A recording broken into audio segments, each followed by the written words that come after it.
We can talk about the podium and the polls, but like, let's talk about the losses, you know? That's where you learn the most about yourself. How are you, Lance? Yeah, man. Very well, good to see you. Come on then. All right, you're in the chair on the far side. Life good? Life's good. So look, if I say to you, unearthing greatness, what springs to mind? Just everything we're doing, you know, here at Aston Martin, it's such an exciting time for the team. You know, we're in this new factory, the new wind tunnel, some very exciting new people that have joined recently. And yeah, it's just exciting times. And what about you personally? Is there a moment in your life where you reflect to go, that for me was a personal version of greatness?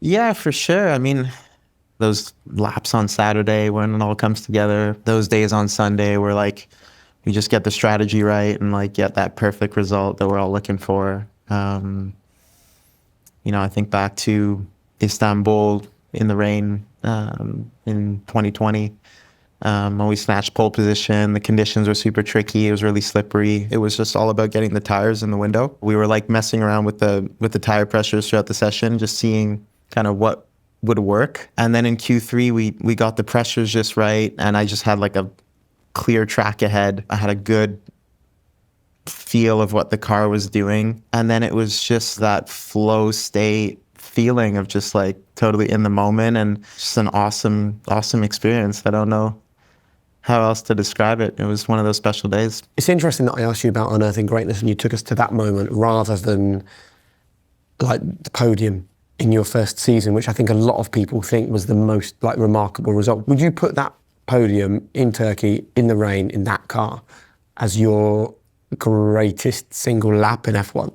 There's been a lot of good laps. You know, I think sometimes like you're not in that position to put it on pole. The car is not, you know, quick enough or whatever, but you know, you qualify like 10th, but like, you know, inside, like that was everything. And those days feel good too. So the greatness is in the preparation and the teamwork and everything that goes into those moments, you know, the outcome, the result, it's special and it feels amazing, but it's everything that goes on behind the scenes, you know, leading up to those moments that, yeah, I look back and think like, wow, that was awesome, that was special. And you said that you feel nervous until you put your helmet on. What is the process that you go through to go from slightly nervous, wondering what's going to happen in a session, to being like ready for the fight? What goes on there? Yeah, it's just like, it's those pre-race butterflies. I think, you know, I've had them since day one of karting when I was 8 years old. I think it's just those little nerves, they never go away. It's that like anticipation, you know, what's going to happen, how's it going to go. I'm 26 now and, you know, from when I was 8 years old, that just hasn't changed. It's just always been there. That's like when you know it's go time. You know, it's time to rock and roll. I think one of the really interesting things about your role is that you're a solo sportsman in a team environment, which is unique. So when you talk about teamwork and collaboration, what is your role when it comes to working as a team? As a driver, like it's about getting the most out of the car, right? But there's so much that goes into it off the track, you know. It's setting up the car, it's communicating with the engineers. What's the secret to that? Because I think communication doesn't get spoken about enough. What have you learned over the years about how to do that well? I mean, I think it's fundamental in our sport, you know, to get the most out of yourself, to get the most out of the car, you need to get the most out of the people around you. Really lean into what everyone around you can bring and help you succeed. And a lot of that's just the setup work here at the factory, you know, spending the time away from the track to just have a chat with everyone here and what they're doing, how they're changing the car, how the car's evolving, what you need from the car to get more out of it, and how we can make changes to do that. And I think it's all those moments, all that kind of communication when I'm outside the car that I think is what really makes the difference. And do you think it makes a genuine difference to the speed and the results? Yeah, for sure, I do, because I think when you have everything you want behind the wheel, that's when you can get the most out of yourself, you know? Everything needs to feel good out there. Because when it doesn't feel good, you know, that's when you can't get the most out of yourself. And that's where I think a lot of people see us on TV on, you know, Saturday, Sunday, And it's like, oh, it's this individual sport, the driver's in the car, but there's a whole team behind it. I like what you said there about if you don't feel good, you can't get the most out of the car. What percent of being a successful Formula One driver do you think is mental, and what percent is physical? I think 95% is mental. Is that right? Yeah, I do. I think like any sport, you know, you need to be physically prepared and fit and strong and all that, but you have to have that confidence and belief in yourself. Well, it's a good answer because Usain Bolt told me it was 95% as well. Yeah. And if it's good enough for the man who transformed athletics, it's certainly good enough There you go. for a man who's racing in Formula One. What have you employed in your life to make sure that your mental health and your mental happiness is in the best place possible? I think structure and consistency is really important. I try to just stay consistent with my routine on the track, off the track. And what things are in that routine? Yeah, I mean, so the training, the mental prep, what am I focusing on going into this weekend? What are the challenges ahead? What are the conditions looking like? And then I think just also that disconnection, you know, there's, I think that balance between like thinking about racing a lot and the weekend ahead, and then also like taking time, you know, when we're not racing, like little days off and stuff to just like switch off the brain, recharge, reset, and then get back into it. I bet that's something you've had to learn though, because I think at the very beginning people think, right, I must be 24/7, 100% of my life thinking about racing. And actually sometimes it is the times when you're not thinking about racing that's probably good for you mentally. Yeah, I think it's like anything. I think a balance is key, you know. I mean, I think about golf a lot, and you just see like their sport is like the perfect example of like, you can get so obsessed with like your swing and everything you're doing, but then there's like that time to kind of switch off a bit and just come back tomorrow and take a swing at it. See, I don't think we can talk about greatness actually without talking about struggle, because as you and I both know, struggle is very much what you have to go through on the path to greatness. What's your process for dealing with those difficult races, those difficult weekends?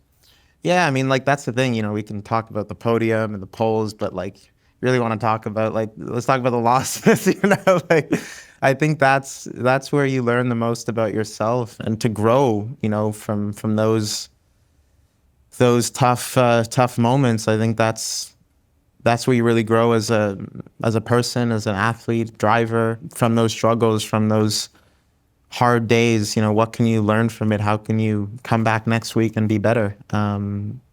We all love the highs, we all love the champagne celebrations, but it's really in those hard moments, in those, you know, tough times that we learn the most about ourselves and we grow. So I've got a 9-year-old son called Sebastian. He's a slight Lance Stroll obsessive, so he plays the PlayStation, right? And he always plays as Aston Martin as you. And I told him I was coming to meet you today, and he was like, why do I not get a day off school? Why do I not get to go? I was like, well, because your mum would tell me off.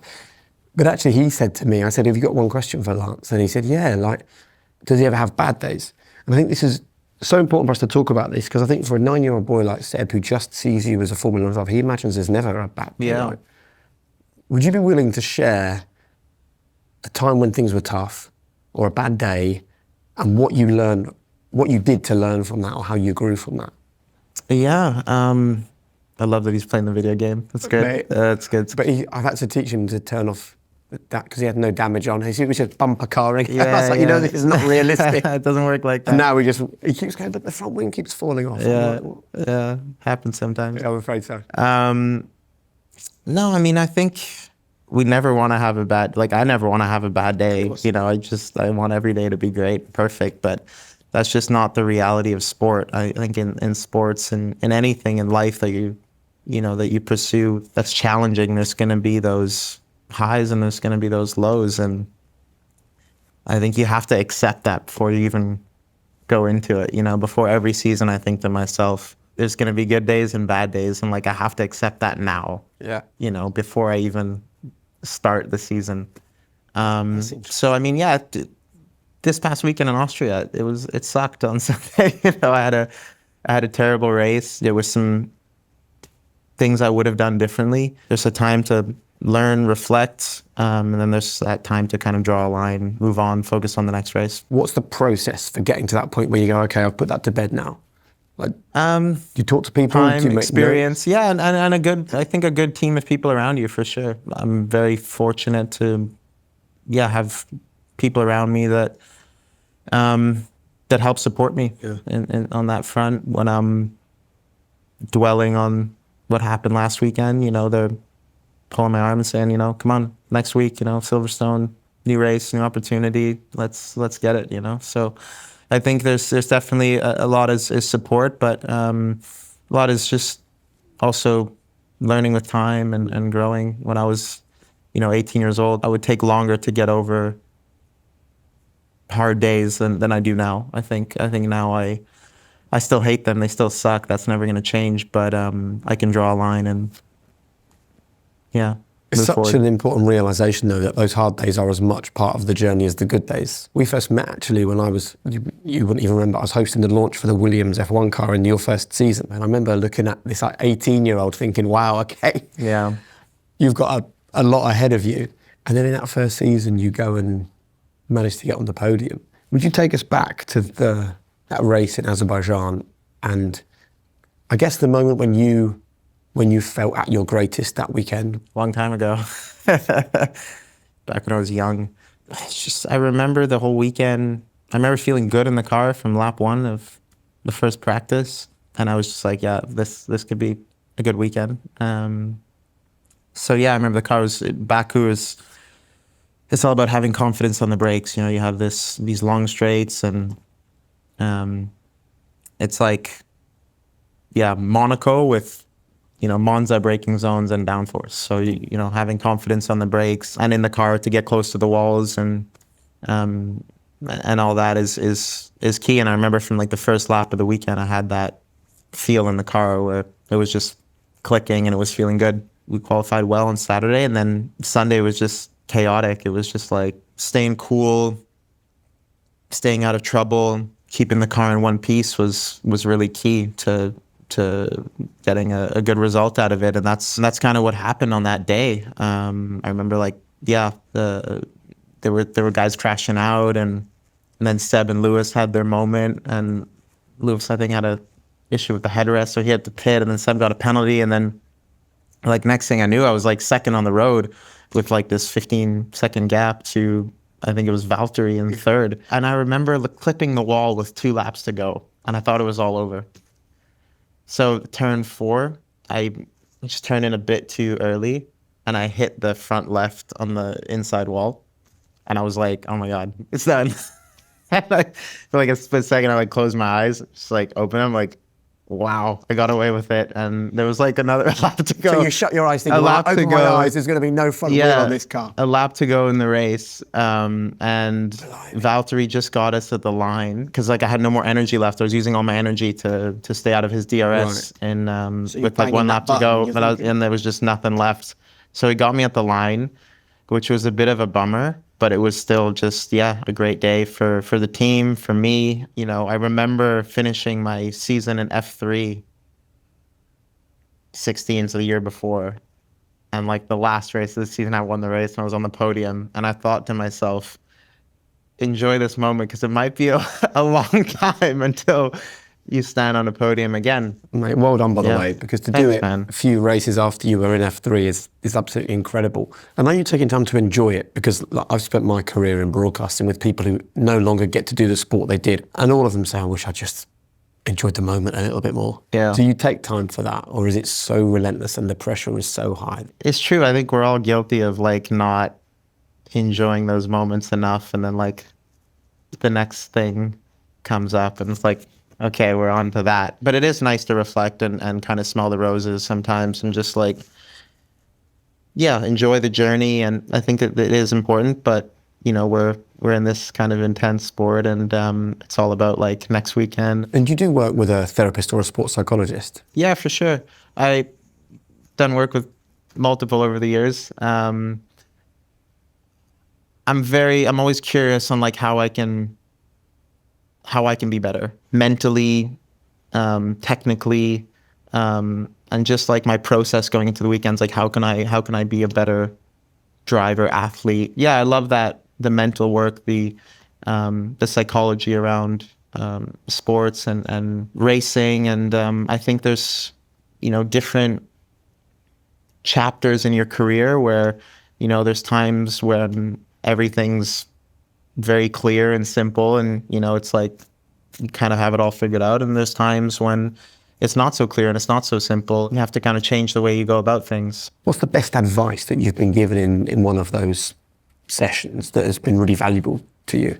I think every day, like, it's different. The situation is changing all the time. Like you might just like have had 5 really good races, and there's like a recipe of like what you're doing and it's working. And then you're like, okay, I'm just going to keep doing that. And then there's times when like it's not working. Like you have to change the way you go about things. So I don't think there's like one specific, like, have fun, enjoy your career, and like don't take it too serious, like anything like that I've like been told that like has resonated, that's changed my life. I think it's just the constant, consistent communication and mental work that's key to getting the most out of yourself.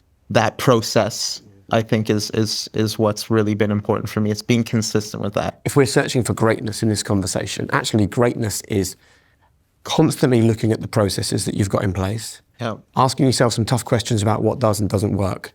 But it actually sounds to me like really what you're saying is you have to develop an acceptance that good stuff and bad stuff will come your way. Yeah. And it just is. For sure. It isn't good or bad. It just is what it is. Does that make sense? Yeah. I mean, I wish there was like that magic, there's that magic bullet or whatever, like you just never have a bad day again, but it just doesn't work like that, It just doesn't work like that. From everything you've learned and experienced and been through, what would your advice be to people who are having a tough time or are struggling to find their own version of greatness? Just keep digging deep and keep grinding. People are going to try and bring you down and, tell you can't do it, and like, but you just got to stay in your lane and just keep believing and keep grinding. That's what it's all about. What have you learned about dealing with that kind of scrutiny and that kind of criticism, which is part of the course in your world? And For sure.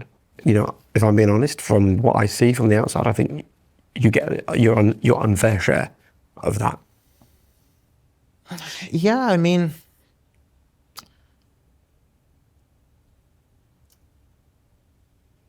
It's hard. I put it, yeah, it is for sure. I think it's like when I like to see it as just noise. If I buy into it, it bothers me for sure. But that's where I'm fortunate that I have good people around me, that I love, that I trust, and I put my attention and value their opinions. And I kind of try and live in my world and not be world in that sense, because there's always going to be criticism. People are very short-minded. You have a couple good races, you're great. You have a couple bad ones, you suck. That's never going to change. And that's why I think just being surrounded by important people and valuing the opinion of people that you care about, that you value, that you really know, like, okay, their opinion is what matters, and don't take criticism from someone you wouldn't take advice from, I guess, something like that. That's exactly the phrase. So you first started with Felipe Massa, who was obviously highly experienced, and you were 18 years old. What did you learn from him?